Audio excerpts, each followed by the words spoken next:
in the New Testament, and we're gonna bounce around a little bit tonight, looking at the same story. Customarily, and we'll still do this a little bit. We read through one gospel record and we talk about it, and then go to another gospel record and talk about it, and then we go to the third one and compare and contrast and see what's the same, what's different. It's all the same story, but one writer, the Lord will have put more details or less details in, and of course, the things we're looking for is whatever's the same in all of them is evidently going to be the most important detail that the Lord wants to communicate.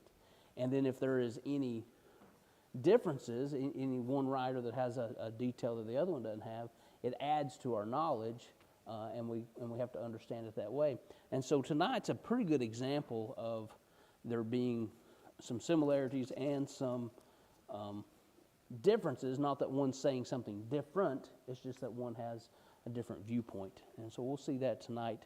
Just to give us our context back, for the past week or two, we kind of have gone through this small section of study where the Lord has, they've ministered and they've gone out and about, and they've come back around the Sea of Galilee, and Jesus asked them, who do men say that I am? And there's an answer given. Some say Elias, some say John the Baptist.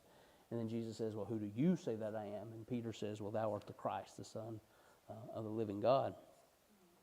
And so in that framework, Jesus is we see a more active, and we'll see it tonight again, a more active explanation of Jesus to his disciples regarding his death and his burial and his resurrection. So far they've been ministering with him about 2 years, and there's been little blips of this on the horizon, but he's telling them very plainly now that he will suffer at the hands of man. And we will see those words come up tonight, and we'll see the same response that they didn't understand. In their mind, right now this is the Messiah, and he is, but they had a different end viewpoint of what this Messiah coming was going to look like. They didn't understand the church age. They didn't understand this day of grace. They just it was prophesied about, but they, in their mind it was, we're suffering, Messiah comes, we're in good shape again. And that's not what was to be. And so Jesus is teaching this. And then one of the, I guess, the best just physical illustrations we saw just a week or two ago is when Jesus led a blind man. No. Blind. Yeah. Out. Yeah, blind, out of the city gate. And Jesus didn't have, it wasn't that he didn't get it right the first time. It was, this man was spoken to and worked with by Christ, and his vision came back to some degree. And he says, well, I see men as trees walking around. He just wasn't clear. Yeah, there was something going on, but he couldn't see it clearly. And then Jesus worked with him again, and then he saw perfectly clear. And it's just a great illustration of the direction that Jesus is taking these disciples. I mean, they're getting to the place where they're starting to see some things, but their vision isn't real clear yet. And it's really not going to be until after the resurrection. That's when their eyes are really going to be open, and they'll understand all these things that Jesus is putting in their lives right now as examples that for them to lean on. And then last week we worked through the Mount of Transfiguration, where Jesus takes Peter and John, James and John up to the mountain, and he's transfigured before their eyes. We worked through that event, and coming back down, he charged them to tell no man, but they still wondered about that amongst themselves. So tonight, if you will find Luke chapter number 9. I'm there. Luke chapter number 9, and we'll pick it up in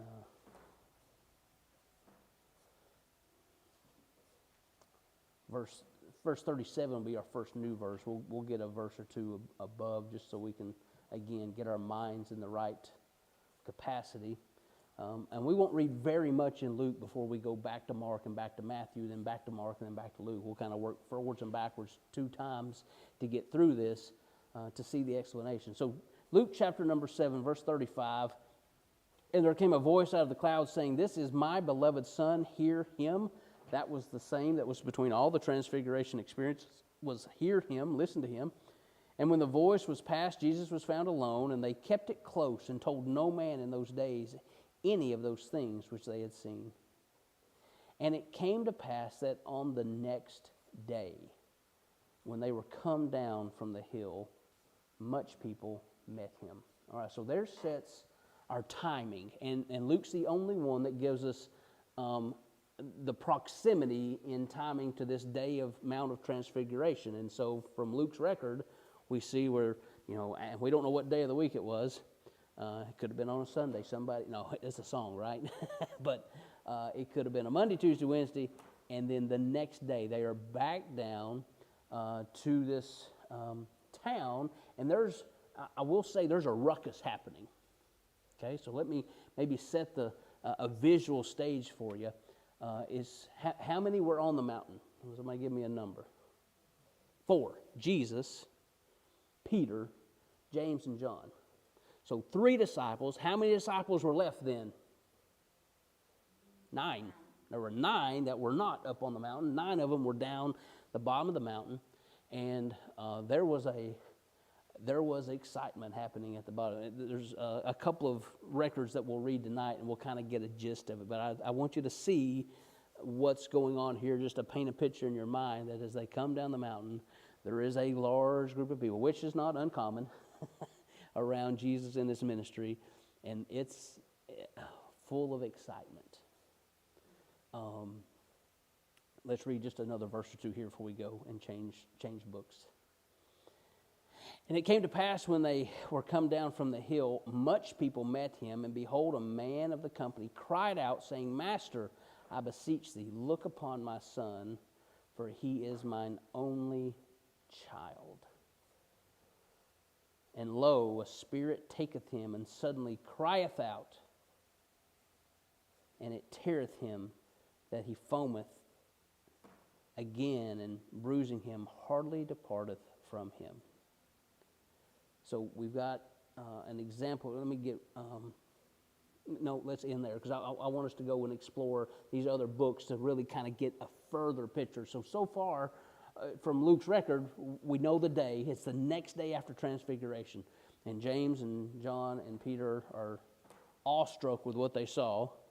But he told them, he says, "No, we're not going to talk about this." And they didn't. They kept it to themselves. I can imagine maybe amongst the 3 of them, they're like, "Do you remember?" I go, "Oh, yeah." But they didn't broadcast that among the other people. And so they get down, and there's this man that has an only son that needs help. And we have read now that this son is possessed. There's a demon that has taken charge of him at different times. And in what Luke helps us understand, here's kind of some of the context. It says that it teareth him, and that he foameth again, and bruising him, and hardly departeth from him. It is a pretty constant struggle that this young man is going through. It's not like there's a day or two that's bad, and then he gets a week or two of reprieve, and then a day or two. It's a pretty nonstop ongoing thing. And there's physical turmoil that's going on. It says he foameth, so his drooling, slobbering, bruised is what he says. We're going to read more in the other Gospels that kind of paints even a crueler picture. So let's do that. Let's go back to Mark, because it really kind of just helps us get a big, broad picture of what's going on. So in Mark chapter number 9, if you'll find that.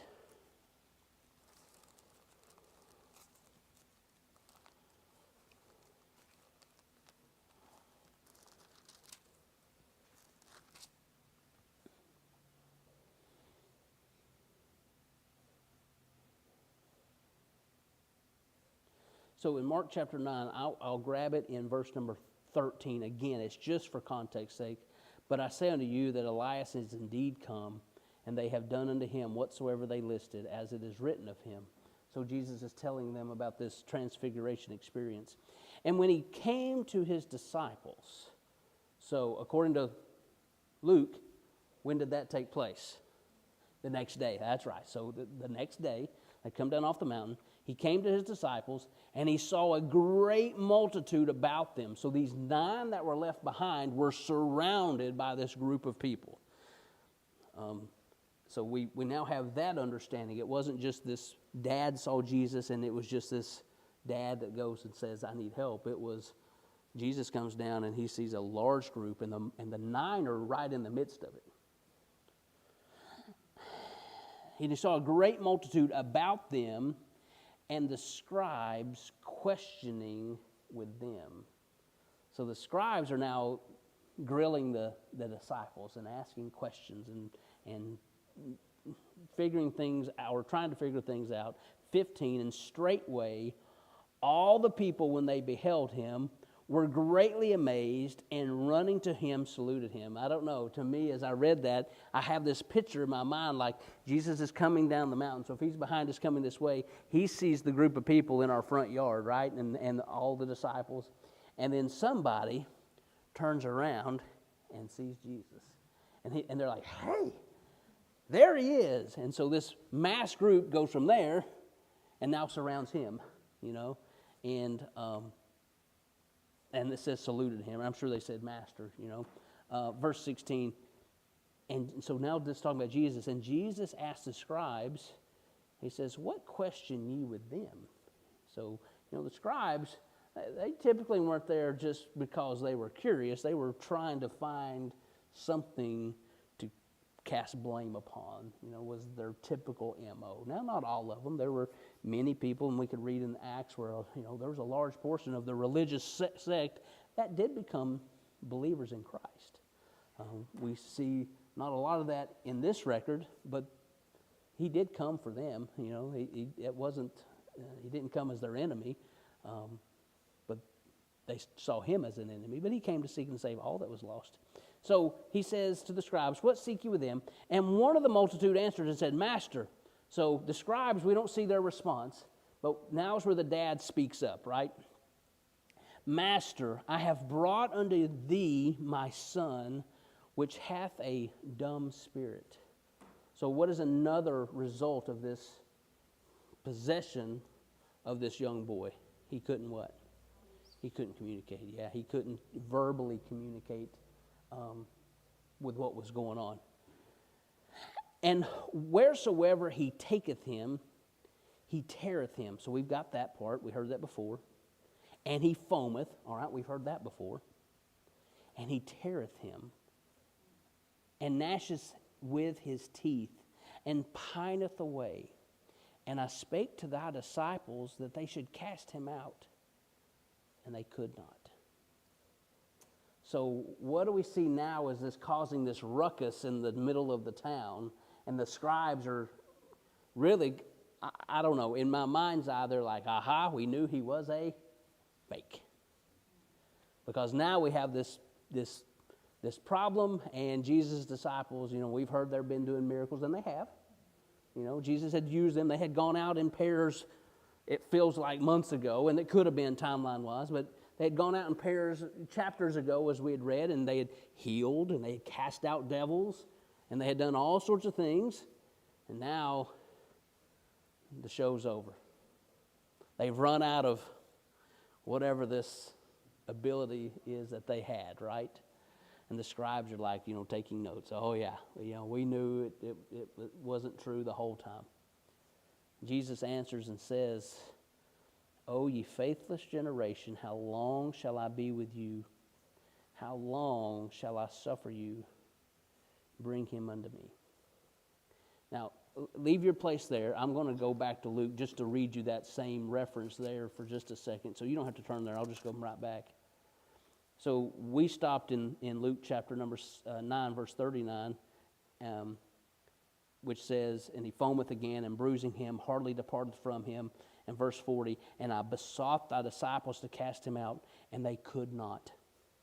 And Jesus answering said, O faithless and perverse generation, how long shall I be with you and suffer you? Bring thy son thither. So he says the same, we get the same record. So that's an important thing. What is the thing in question right now? What is he charging them with, or what idea is he planning them with? He says, where is your faith? Right?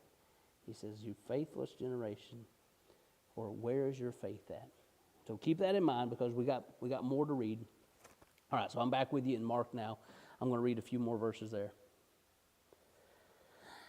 And they brought him unto him, and when he saw him, straightway the spirit tare him, and he fell on the ground and wallowed foaming. And he asked his father, how long is it ago since this came unto him? And he said, of a child. So this is an active event, right? And Jesus doesn't immediately respond, but he's asked the father a question, and the father responds since he was little. Verse 22, this is where we get a little bit more information that we didn't read yet in Luke. And oftentimes it hath cast him into the fire and into the waters to destroy him. But if thou canst do anything, have compassion on us and help us. I don't know about you, but I hear in this father's voice, he's tired. You know, he's tired. He's always on edge. At any moment, his son, and remember he said, and my only son, was living a life. And, you know, we don't read about the mother, but we'll just, you know, infer here, and me and his mother, we are tired. We never know from one moment to another. You know, and it may be getting worse. You know, it says, and oftentimes he doesn't leave him. It just seems to be a constant thing. He said, you know, we're outside and we're cooking, and the next thing we know, you know, we're washing him off and wrapping his burns up. And, you know, we're down by the river getting water by the well, and then in he goes, and we're fishing him out. I don't know, you just kind of hear the heaviness here. So he says, have compassion on us if thou canst do anything. He says, have compassion on us and help us. And Jesus said unto him, if thou canst believe, all things are possible to him that believe.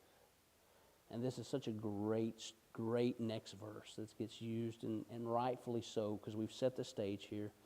And straightway the father of the child cried out and said with tears, Lord, he said, I believe, help thou mine unbelief. He said, I don't know what else to do, but I believe you can. And if there's a piece of me that is yet unbelieving, please help that, because I've got nothing else. You know, and this song comes to mind often, but, you know, very simply, in a song we would sing, he would say, very simply, to thy cross I cling. You know, that's all I got. You know, I got nothing more. Let's go read Luke's part, and then we're going to get back to Matthew. I told you we kind of go back and forth a little bit tonight. So here's how Matthew records a little bit more of this event. So we left it in verse 41, where Jesus challenges them with, where is thy faith? And as he was yet coming, the devil threw him down and tare him, and Jesus rebuked the unclean spirit and healed the child and delivered him again to his father. And they were all amazed at the mighty power of God. But while they wondered, everyone at all things which Jesus did, he said unto his disciples, and pause. Okay, I've got to pause you there, because that's going to be the end of our study. Luke doesn't give us the conversation. Luke doesn't share with us the sorrowness and the heaviness of the dad. Mark does illustrate that to us, and Mark also shares with us this confession of the dad. He says, Lord, I don't know. He says, you know, I believe, and Lord, if there's a bit of unbelief in me, if I'm not taking you at your word, please help my unbelief. What a great confessional statement, you know. It kind of reminds me of later on in the New Testament, we would read words like this. It says, you know, even when we don't know what to pray ourselves, right? The Lord kind of intercedes for us.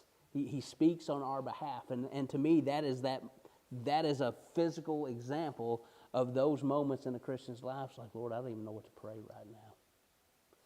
You know, I just don't. Help thou my unbelief. So we got mostly through Mark's record. We're not quite done with that. There's a little bit more there, but let's go on back into Matthew. We'll kind of read through the whole story in Matthew, and then we'll work our way back to Mark, and then we'll end in Luke tonight. It is a little bit of a back and forth tonight. So Matthew, if you're working your way there, it's chapter 17.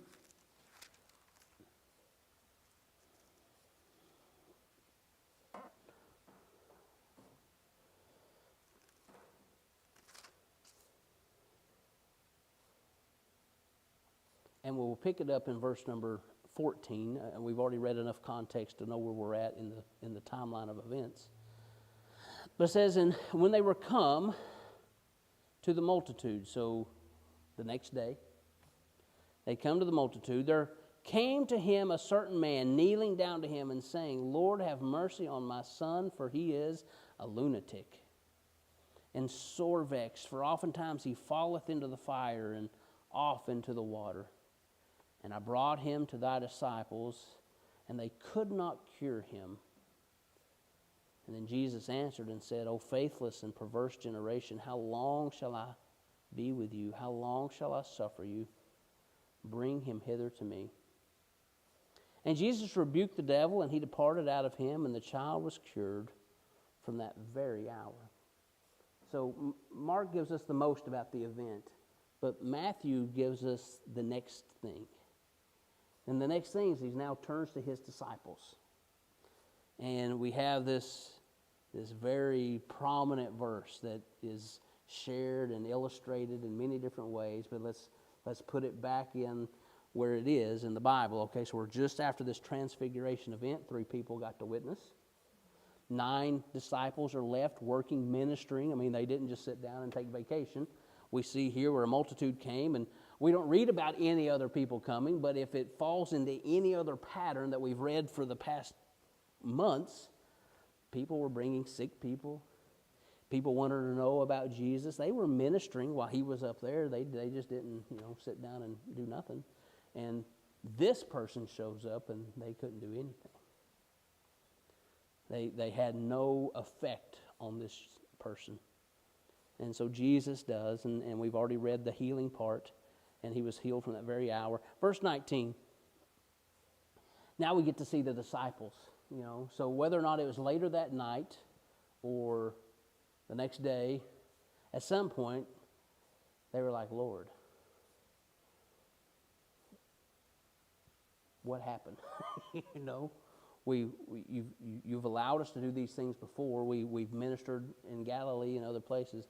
What happened here? So let's read that. The disciples came to Jesus apart and said, why could we not cast him out? And Jesus said unto them, because of your unbelief. Now, put that in connection with the Father, right? We read that in Mark.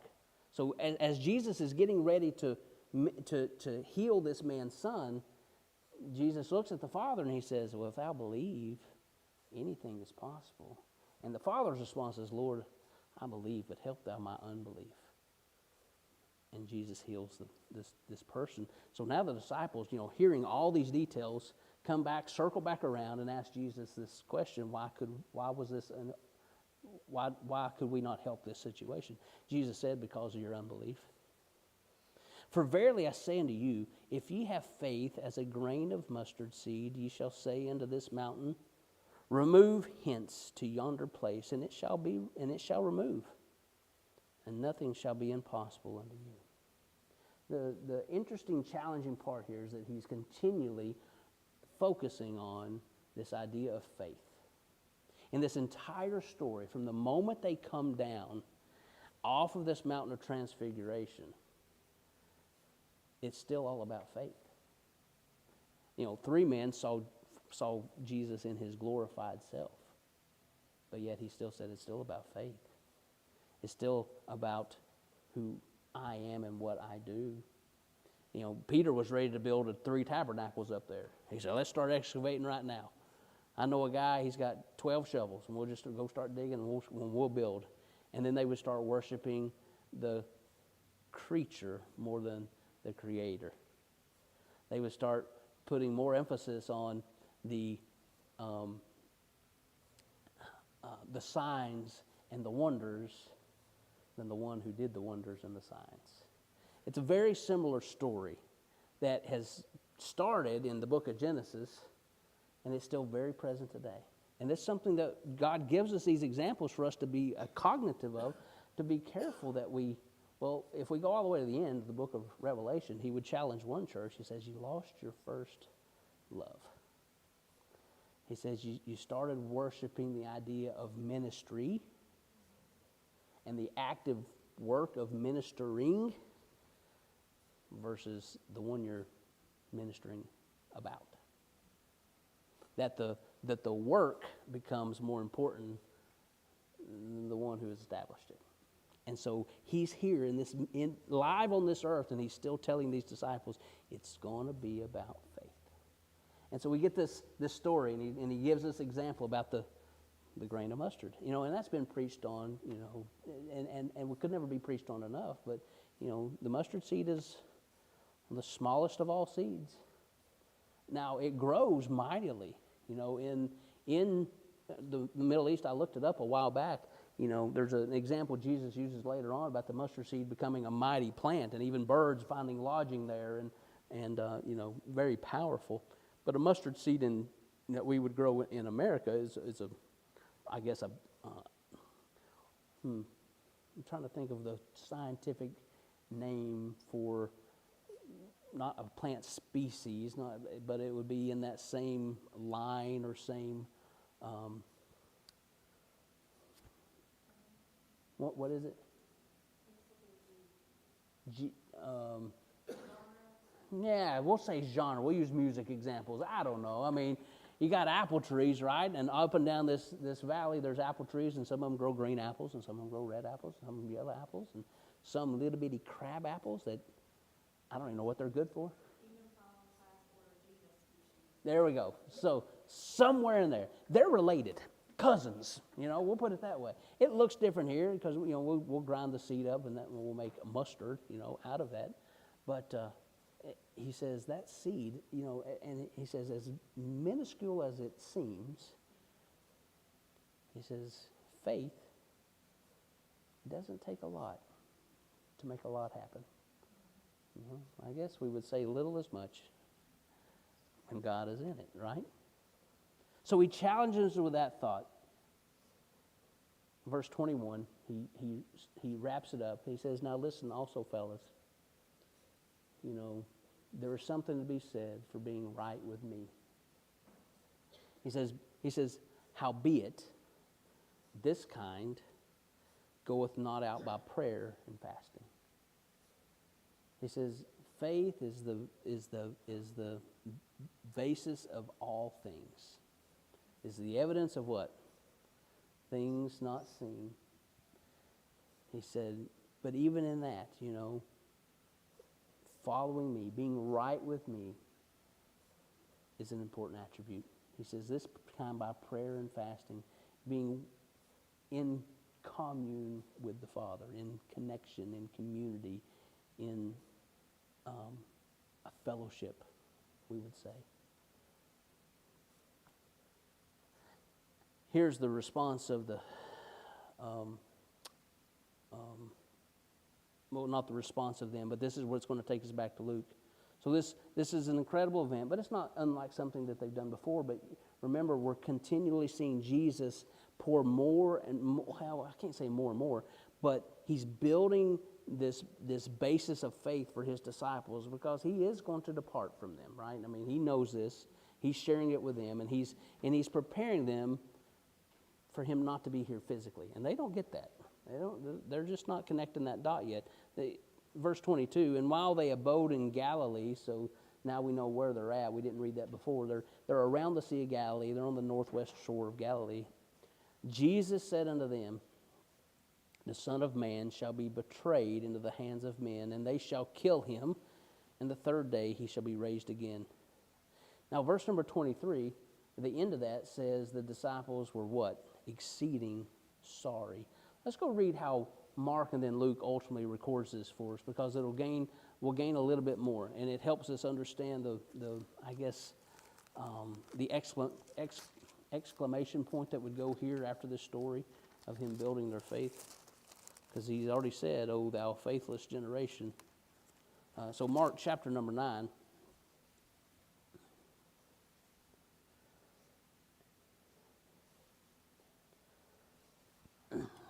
Mark will give us the rest of the event of the healing of the son. And we read verse 24, "And straightway the father of the child cried out and said with tears, Lord, I believe, help thou my unbelief. And when Jesus saw that the people came running together, he rebuked the foul spirit, saying, Thou dumb and deaf spirit, I charge thee, come out of him and enter no more into him. And the spirit cried and rent him sore." This was a very violent event. "And came out of him, and he was as one dead, insomuch that many said, He is dead."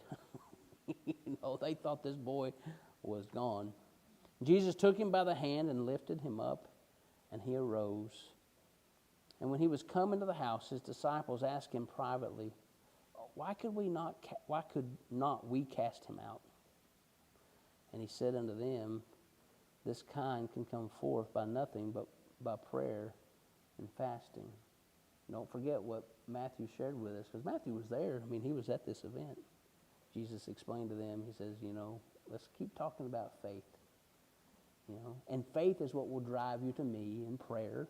And faith is what will bring you to me in fasting or in giving something up in order to just say, Lord, I believe thou, but help thou my unbelief. He says that's the reason for that is not because it lands on a calendar. It's not because there's a week or 2 or 3 weeks set aside that says, you know what, this is the time to give something up, so it's on the calendar, let's do that. He said that's ineffectual. Because we've got to plug Matthew's verse into that. Faith the size of a mustard seed will move mountains. Prayer and fasting should be the result of that.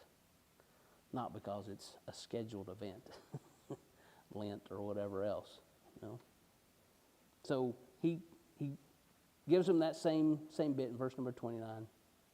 "And they departed thence and passed through Galilee, and he would not that any man should know it, for he taught his disciples and said unto them, The Son of Man is delivered into the hands of men, and they shall kill him, and after that he is killed, he shall rise the third day." Verse 32, Matthew talks about their sorrow. Verse 32 talks about their lack of understanding. "But they understood not that saying, and nobody was willing to ask him about it." Nobody said, what you mean, Willis? Nobody said, Lord, I don't understand. They just said, keep that under our hat. Let's get to Luke, and then we'll end tonight. Luke chapter number 9.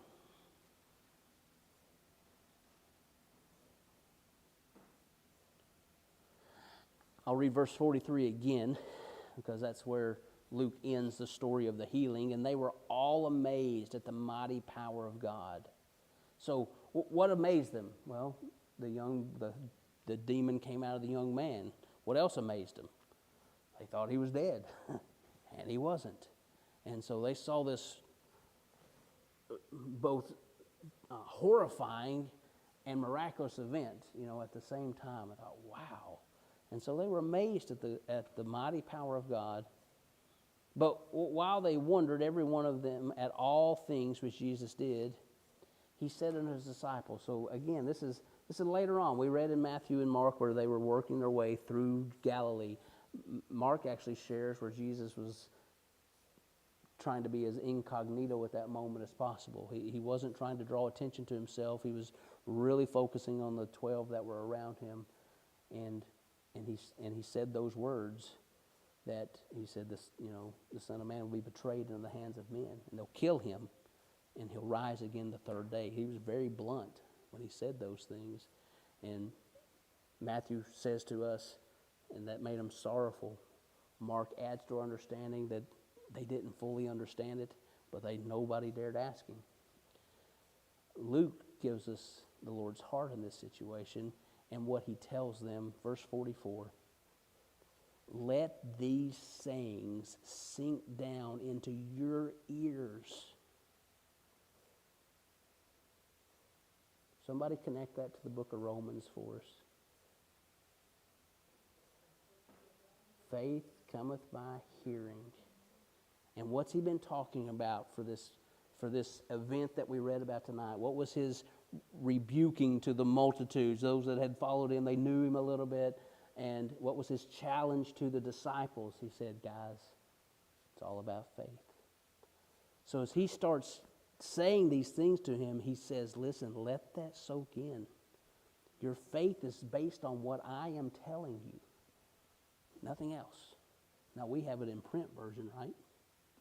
They had it in the audible version. Their faith was coming by his words. Lord, you said these things. Let these sayings sink down into your ears. The Son of Man shall be delivered into the hands of men. And Luke doesn't record any more for us. We see where, and be killed and raised again the third day. Verse 45, they understood not this saying, and it was hid from them, that they perceived it not, and they feared to ask him of that saying. And so the ending's the same. They're like, we heard you, but we don't fully understand. Does that still match our Christian walk today? There are things that we hear from the Lord that we don't understand. You got that right. We might have read a bunch of them tonight. I don't know. But just like, and that's why, I don't know, I just keep going back to it, that example of Jesus taking the blind man out of the city, and working with him. Touched him the first time. I see a little bit. Second time, I see a lot more now. And we see that healing example being played out in the real life of these disciples, and they're getting more and more clear vision of what is going to take place, of why he came, of the real reason that he is here. So anyway, there's our lesson tonight. Anybody got a question, comment, something they want to add to what we've studied?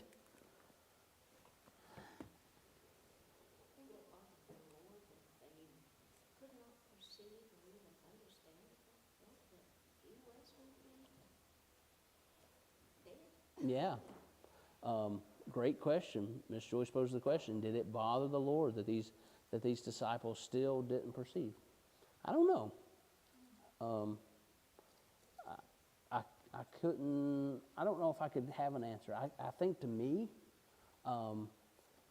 that idea and them not understanding that idea, I don't feel like frustrated him at the moment versus just the simple acts of faith that he's asked them to do, because that's the building blocks, right? It is, I need you to trust me in these little parts, right? Because later on you're going to trust me in an entirely different manner. I am with you right now, right? He's saying, I'm with you right now, and for a little while you'll have me, but I won't be with you forever, so we've got to practice it right now, because a day's coming where your faith is all you're going to have. And that's sufficient. We look at that as like, well, that's barely enough. No, that's all we need. Thy grace is sufficient, and so is the faith that I give you. It is sufficient. So I don't know if there was any frustration in them not understanding that part yet. I don't know. I guess if I was to give you a personal opinion, I don't know that part frustrated him. I think that it's a masterful work of teaching. I see it from that moment, right? So just, I guess, my background, that he is planting seeds that are going to sprout later on, And as a matter of fact, I guess a piece of evidence that I would support my idea, and prayerfully it's the Lord's idea, would be even at the Last Supper. He still says, and you don't understand yet, Yeah, yeah, yeah. Oh.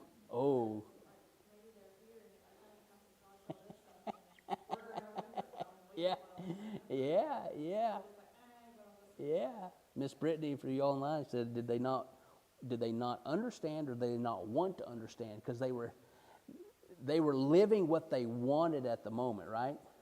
We're preaching this kingdom gospel. The king is here. He's going to make it happen. And so I'm going to keep going with the narrative that I have already myself played out in my mind. This is how this is going to work. Don't confuse me with the facts. That's right. You know? And we can't fuss at them, right? I mean, we get to look at this 2,000 years later and have seen the story, right? We have seen the whole thing written out before our eyes. Now, there's things to come that, we look through a glass very dimly right now, right? But this part of the record of God, we can look in hindsight, which is always 2020. We've got perfect vision of the work and the role that Jesus would come. They were living it day by day. And so we can't fuss at them by no means. Yeah, Lord, no, you won't die. No, I'll be right there with you the whole time. And Jesus said, get behind me, Satan. Anybody else want to add to our discussion? Miss Stacy. Yeah, sure. The comment was that they heard what he said, but that can't be true, right? That can't be what's going to go on. What do you mean suffer? What do you mean die? What do you mean raise again 3 days later? I'm going with the plan I've made up. You're king. Kick Rome out. We'll have this time where we can rule and reign. I'm going with that one. So, anybody else? Well, the Lord is all God and all man. Yeah. So the God side knows what's going to happen. 100%. The man part is like, will you not listen to what I'm telling you? It is such a. You just have to take it by faith, Yeah, and did Jesus get angry? Yeah, he even told us to sometimes, right? Angry and what? Sin not, which means a righteous anger for the right reasons. That it's anger against somebody going against God's very clear word, but not any type of a prideful thing. It wasn't because his feelings were hurt. I did not. Well, let's pray.